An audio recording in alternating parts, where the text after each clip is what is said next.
We're here for our panel discussion on Indian slavery and unspoken history, and I'm really excited about this. As I started to learn more about my own history, one of the most exciting and also daunting and saddening things was to learn that a large amount of the slaves that were enslaved were actually darker-skinned Indians, and it's not talked about as much as it is the experiences of our African brothers and sisters. So we want to add that element to the discussion as well, to understand that this thing called slavery, it's not just for one group of people. It's not just the Africans who were enslaved. A lot of our Irish brothers and sisters made their way here through quote-unquote indenture, which is slavery by another name. So this is an issue that affects everyone from a cultural perspective, and we really wanted to highlight an aspect of it that's seldom talked about. We're talking about something that's very, very important. And this particular geographic location played a pretty large role in this enslavement of Indians. I said enslavement because they're not slaves, but folks were enslaved. Cacican of the Baramaya Guanea clan in the Guanea region of Borinquen, which is known to many today as Ponce, Puerto Rico. And what I wanted to run through today was a very, the Taínos as a population exist in very few artifacts and mostly through oral history. We hosted a Indigenous Peoples Conference last year and had Cacique Guanaqueyu, who is one of the last few predominantly full-blooded Taínos living today. Is over 60% Taíno blood, indigenous blood to North America. And so he's one of, there's less than 5. And so he's one of the last living ones. So it's an honor to continue to be able to speak on the plight of the Taíno people who have been transformed into what we know today as Puerto Ricans. And so if you are Puerto Rican or know Puerto Ricans, they come in all shades and colors. And that's because as their indigenous roots go, as Taínos, they were mixed with the Spanish conquistadors and African slaves. So I'm just going to run through a timeline for you, which is a cross of a mixture of oral history and documented Spanish history, which will end with an image of a little piece of documented U.S. history. So as we know, when we learned in elementary school in 1492, when Christopher Columbus sailed the ocean blue, he hit the Caribbean first as what they called the West Indies, and saw indigenous people, which gave them the name Indians. He hit Hispaniola in that region, which is modern-day Dominican Republic and Haiti, and circled through modern-day Puerto Rico, Cuba, and southern Florida, all of which is what the Taínos inhabited. So they inhabited the Caribbean region as well as southern Florida. So in 1493 was his second voyage to the New World, where he actually landed in Borinquen and documented as many as 50,000 Taínos across Borinquen and Hispaniola, as they called it, which was Dominican Republic and Spain.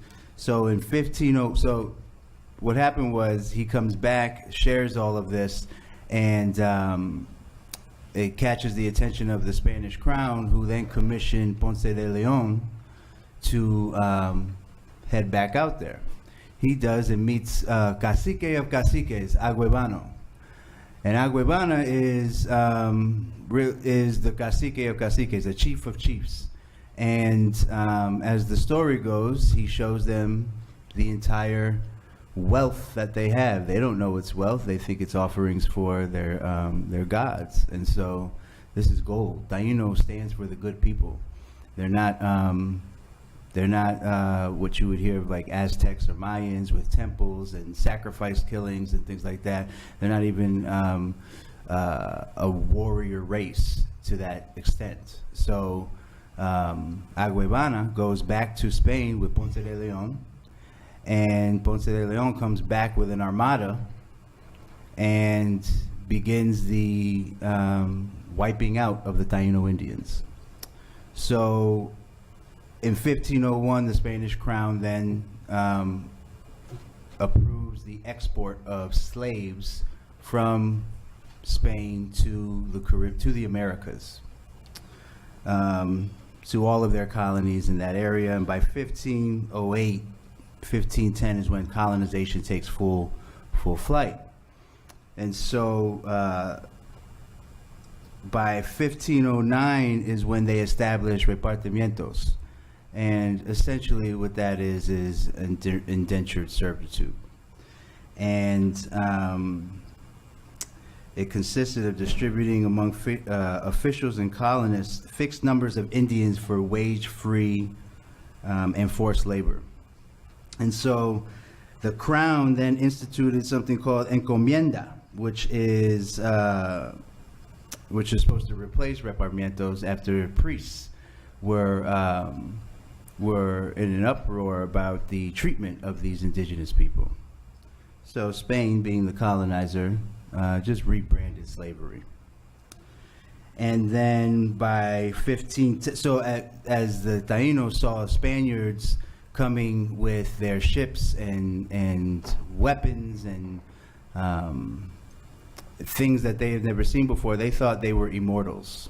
And so Cacique Yuaran and his warriors, as the story goes, drowned San Diego, which was a conquistador who was notorious for beating, killing, and raping Taínos. They drown San Diego and watch him for 7 days to make sure that he doesn't rise. And when he doesn't, word spreads across all of the islands that the Spaniards are not immortal. And an uproar begins, and Spain then begins a war against Taínos. And what was once kind of like a soft enslavement became an all-out slaughter and full enslavement, to which many Taínos fled to the mountains or off the islands. And many died along the way, but they also dispersed to parts of South America and the Gulf Coast. And so by 1513, African slaves are introduced into the islands.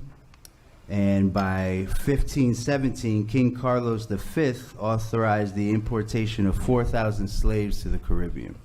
So from 1520 to the 1800s, there was an ongoing slave trade that passed through the Caribbean.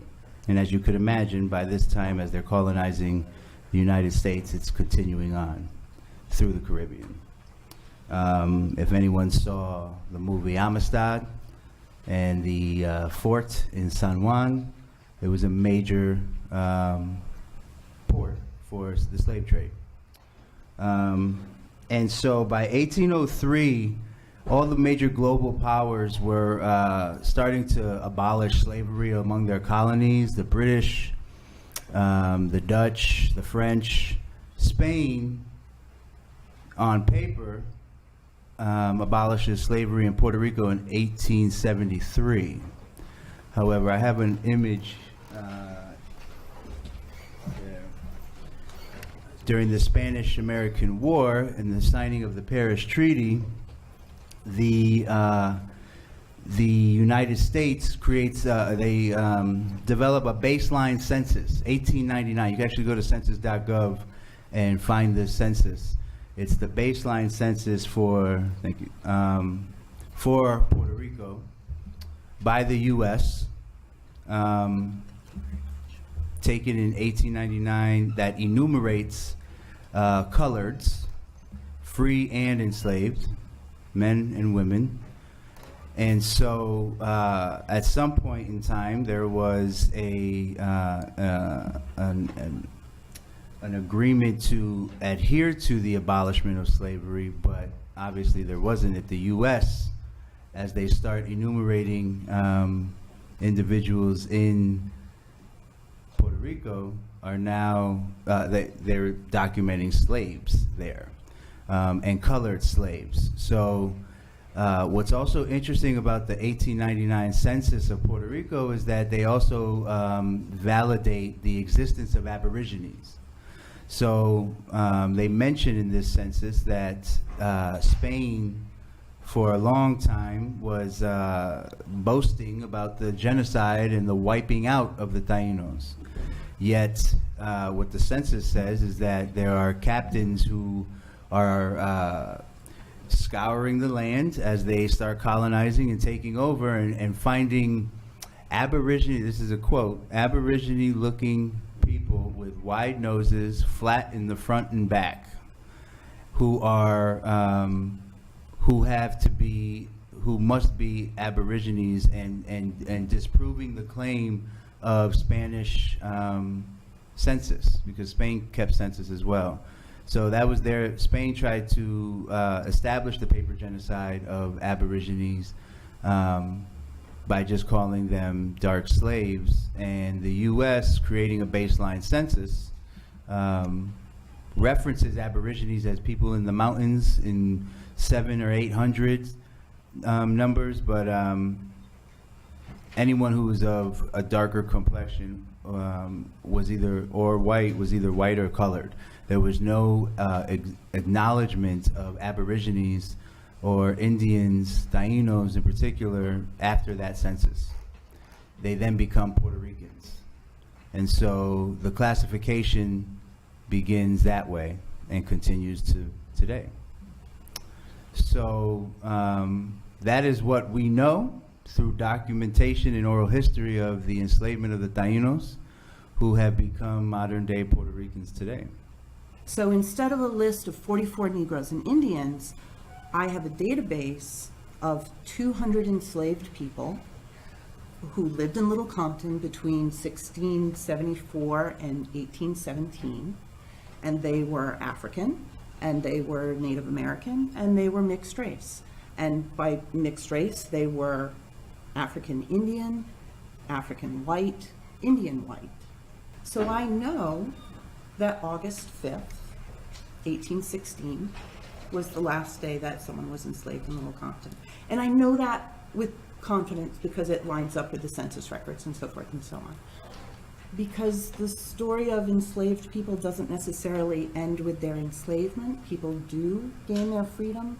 They lived sometimes most of their lives as free people. So let's talk about them as newly emancipated people too, and what happens to their descendants, and learn about the lives of enslaved people in Little Compton.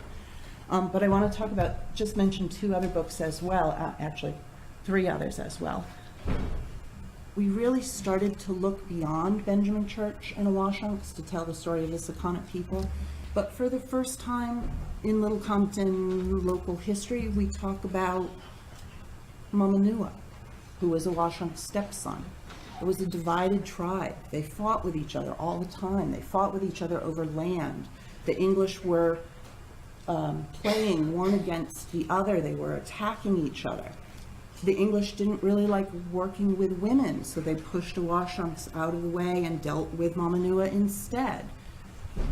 Nobody knew that. Mamanua's not in the coloring book. You know, where was his story? And so a woman other than I, Janet Lyle, discovered his story and presented it here. And then, and I wish I read this before I finished writing my book, but Margaret Ellen Newell has a relatively new book, a year old, I think, on Indian slavery. Everybody in this room should read this book. It leaves you without a doubt that the Pequot War and King Philip's War centered on slavery, centered on the desire to enslave. And he'll deal with African American slavery and Native American slavery at the same time.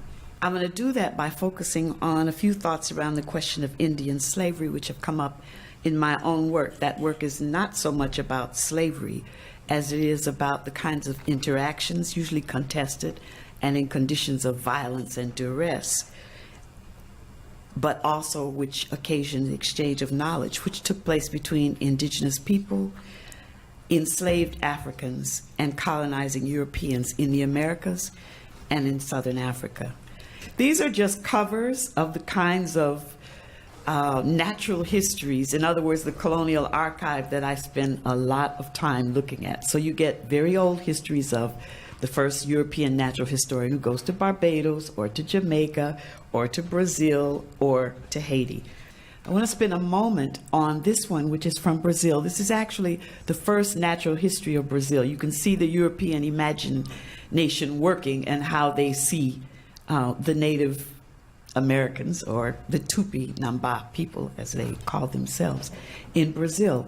And the interesting thing about this, this old first natural history of Brazil for me is that I'm always thinking about the knowledge of plants. So the knowledge that enslaved Africans, and in this case in Brazil, the enslaved Tupi-Namba, because everywhere in Latin America, it's first the Native Americans who were enslaved, and then when that doesn't work in some kind of way, Africans are brought in. So the reason why this book is important, done by Willem Piso and George Margraaf, is that it was done in the time when the Dutch briefly held Brazil. Now we know Brazil is a Portuguese colony, but in the 1640s, the Dutch were holding Brazil, and the governor, Count Moritz of Nassau, thought it important to do scientific studies. So he brings over Willem Piso to look at questions of plants and the knowledge about plants. And in this time, we remember that the knowledge about plants is like knowing where gold and diamonds and oil are later on in history. So Piso does this book. And what do you find when you see the book is that the Tupi-Namba and the enslaved Africans are there on these early sugar plantations at the same time, and they're exchanging knowledge with each other. Most of the book is about what he calls the simples, which are the medicinal plants, the herbal medicines of the Tupi-Namba. But occasionally you find a page like this one that's shown there, where he reports that the Africans are teaching the Indians how, or the indigenous people, how to use particular plants. And so you begin to get a notion of the plants that the Africans managed to bring over, or that were brought over in the slave ship, like sesame, eggplant, and okra.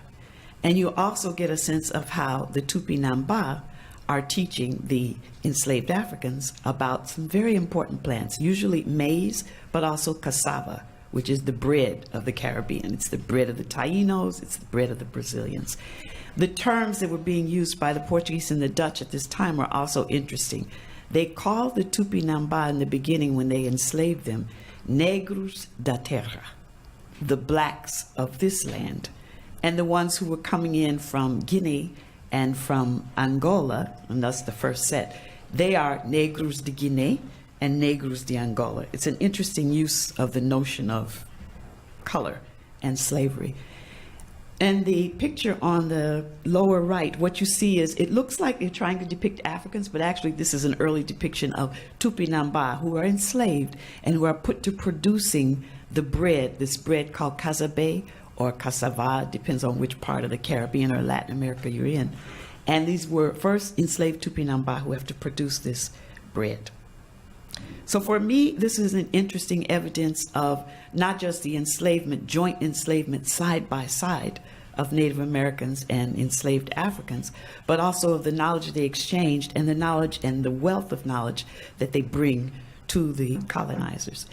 This picture is a picture in Africa of Angola, the city of Luanda, and at the same time that the Dutch are holding this tip of Brazil as part of their empire, they're also briefly in charge of, or colonizing, the Angola kingdom. They never get quite to colonize the Congo kingdom, but the Angola kingdom in Luanda. This is the oldest fort, one of the oldest forts on the coast of Africa. It's San Miguel de Luanda, built in 1576. And the interesting thing is that when the Dutch, built by the Portuguese, when the Dutch take Luanda briefly in the 1640s, they bring over Tupi-Namba masons, stonemasons, sailors on the boats. And some of those Tupi-Namba escape altogether. They melt into the kingdoms, what were then the kingdoms of Congo and Ndongo. So one interesting research question for me is sort of like the disappeared Taino. Where did these people go? And what would thinking about them teach us about slavery and the relations among Africans and Native Americans with respect to slavery, and not just slavery. This is a picture with which I'm sure it depicts things that most people in this region would be familiar with, which is the massacre of the Pequot in 1937 in Connecticut. This is one of the beginnings of a massive deportation of Native American people from New England to the Caribbean. So it then posits another question: where did these people go? They go to everywhere in the Caribbean. They go to the Bahamas, they go to Barbados, they go to Jamaica.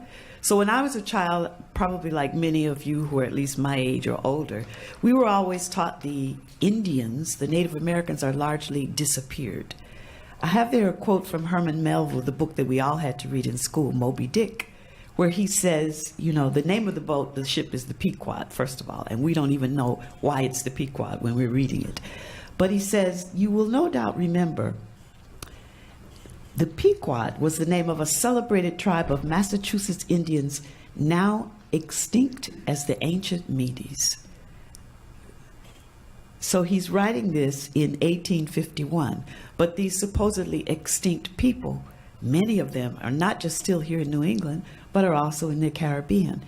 And in fact, one of the things that was most astonishing to me in trying to do the research of Black people and Native Americans side by side in this question of slavery is an intra-American slave trade that went on in the Caribbean, a waterborne traffic. They didn't cross the Atlantic, but was going around in the Caribbean, was a very, very large flow of slavery.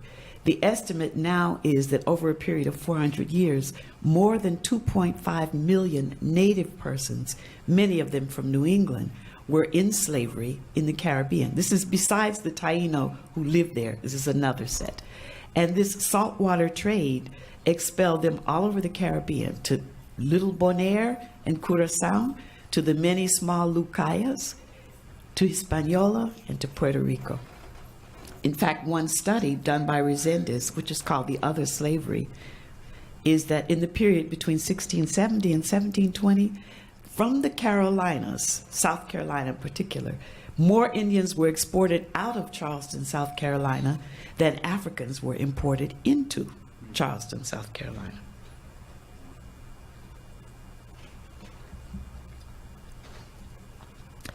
So one of the chief things that I've been doing in trying to do research about botanical knowledge in the Caribbean is looking at this question of Black people and Native Americans, or enslaved Africans and enslaved Native Americans, living side by side during a period when we were told, at least when I was in school, that all these people had disappeared. So you get, for example, the famous work by Hans Sloane in Jamaica. And if you read the archive, if you read the original, which many of these originals are in Brown's JCB library, you get this understanding that these supposedly disappeared Indians and these enslaved Africans are actually living side by side for quite some time in many of the Caribbean countries. This is a quote just from Jamaica, from the Natural History of Jamaica done by one Hans Sloane, in which he talks over and over again about the Indians and the Negroes, the Indians and the Negroes, even Indian and Negro doctors, and the diseases that they were able to cure using plants that were natural to Jamaica. And deep inside the book, the Hans Sloane book, is an account of a Lucaya, which is the other name for the Bahamas, a Lucaya couple enslaved in Hispaniola, and how they tried to get away. And then they're returned to slavery. So you have to ask yourself, we all learn in school about how Native Americans disappeared in the United States, supposedly, how they disappeared as well in the Caribbean, but they show up over and over again in these natural histories. So one of the things that also shows up in these old colonial histories is a question of Native American revolt, enslaved African revolt, and how afraid the colonists up and down the East Coast and down into the Caribbean were of this revolt. So in 1502, you get one of the earliest ones where the Spanish governor of Hispaniola asks the King of Spain, essentially he just says, please don't send me anymore of these African slaves. Let's have a moratorium, because they run away to the mountains of Hispaniola, which today is Haiti and the Dominican Republic, and they don't come back. And furthermore, they pair up with the Native Americans who are the Taino who are fleeing, and we don't know what's going on up in the mountains, but it's dangerous. So let's just have a moratorium. You move to 1676, and this is from a study done by Professor Linford. Yeah, where are you? I think he's here somewhere. Exactly. One of his early studies, because he continues to do this work. Dangerous Designs, the 1676 Barbados Act to prohibit New England Indian slave importation. They were by now very, very afraid of these Native Americans who had revolted and who almost won the war in this region. And so several thousands of them are deported. And the governor down in Barbados says that, he really doesn't want any more of these. Many of them are already there, but he says he really doesn't want any more of these because it's like a contagion to have them. These Native American uprisings that are taking place in Virginia and Maryland and New York, and now these people are deported or sold down into the Caribbean and causing trouble. This happens over and over again in the Caribbean. The quote at the bottom is from a famous Caribbean poet and historian, Kamal Brathwaite, and he writes a poem about, just part of it, is about the Maroon Coast in Barbados, which many people think, there weren't any Native Americans left there. And he writes about the ones that got away, the ones that found a settlement somewhere on the coast, which they call the Maroon Coast of Barbados. And he talks about how they got away and how important it is that they found their freedom. So the reason why this is called Native Revolt, Black Revolt, and Colonial Fears is that this question of Native Americans and not yet African Americans, but enslaved Africans joining together in possible revolt was one of the biggest fears of colonial times. It might bring us a greater understanding of the historical phenomenon of Indian slavery in the Americas.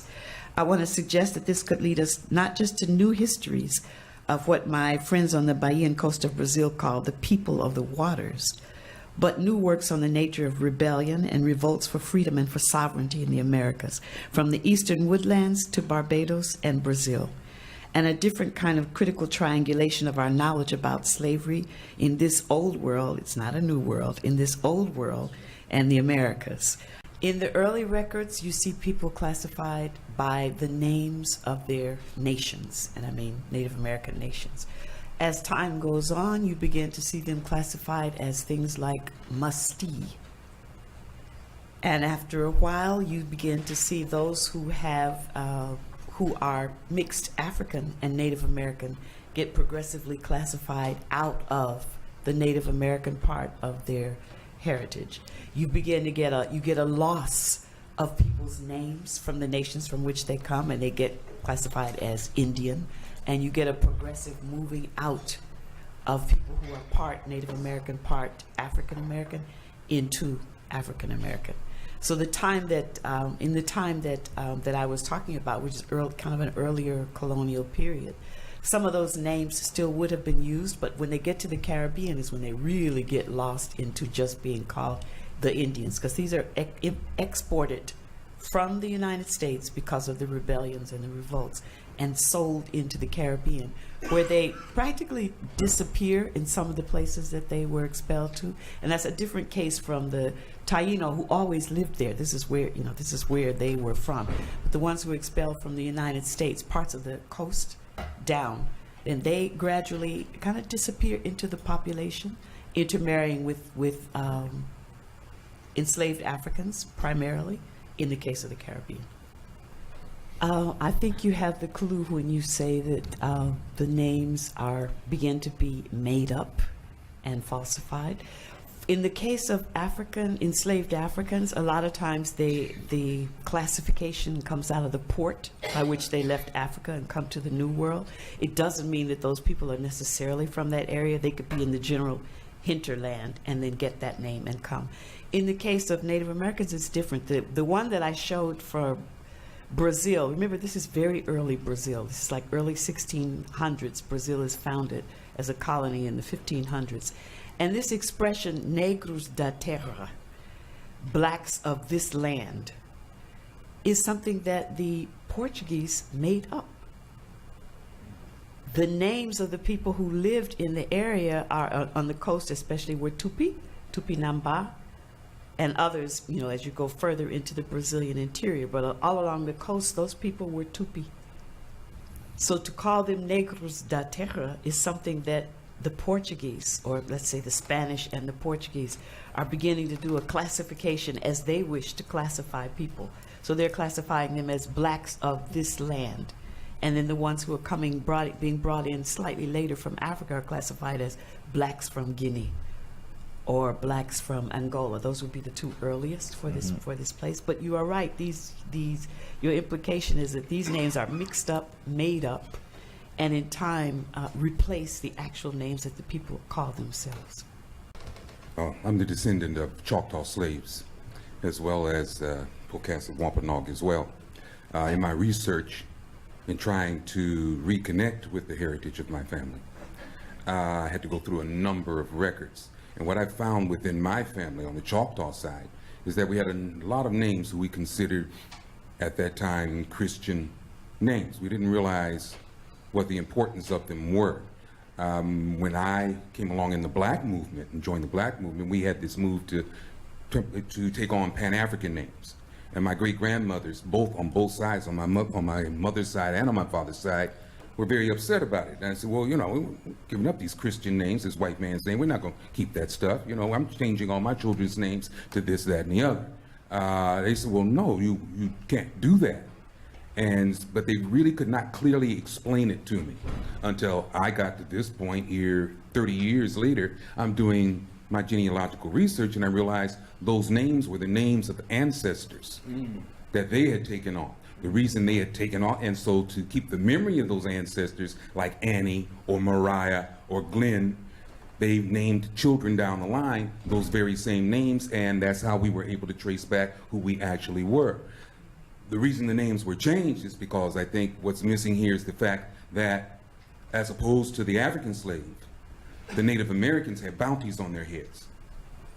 We were cash cows for the settlers, for the invaders here. So hence the name Redskins. Those Redskins had bounty on those skins. So as a survival technique, we had to change our names. Understood. We had to blend in. Sure. And then came along the census takers who took us from Indian to Negro, Yeah. and from Negro to mulatto, Yeah. and now black and African American, to wipe out the very memory of us being here so that there's no claim to the land by our people. Particularly because it's been something that's personally affected me. And I know that there are several other Indians in the room that have been impacted by it as well. And particularly when it comes to classification, and then Pierre brought up the point of, you know, being recognized, federally recognized. So I wanted to address that also in terms of its impact to this day when we're talking about classification, and specifically because Pierre, you spoke about the tribe being detribalized in 1881. Well, one of the main chiefs at the time was Bristol Michael, who was my fourth great-grandfather. So my personal journey has been my fourth great-grandfather being chief of the tribe when they get detribalized, me coming across his death certificate, which has him listed as colored, no longer Indian, but colored, down to me, who was not only listed as African American, but who has never been allowed to be on the federally recognized rolls. So I'm wondering if anyone could speak or would be willing to, brave enough to speak about the ongoing impact that these classifications are still having on our people today, especially in terms of causing disunity, because Narragansett, Pocasset, Pokanoket, these are all peoples, but then amongst our own peoples you get, well, you're not federally recognized, so you're not a real Indian, that sort of stuff going on. So if we could talk maybe, or just touch on sort of the self-perpetuating sort of genocide that we keep on ourselves by buying into these colonial classifications that they keep popping up with every 10, 20, 30 years to kind of keep things in the mix the way that they've been. Everything revolves around money, the classification, everything, even jails. Jails are a corporation. Towns are a corporation. They're about making the money. So the best thing that a person can do, first of all, is to understand the administration of justice, how things work. Education is going to help you a lot with a lot of the things that you're talking about here. Because if you don't understand how the system works, you cannot fight it. You simply can't.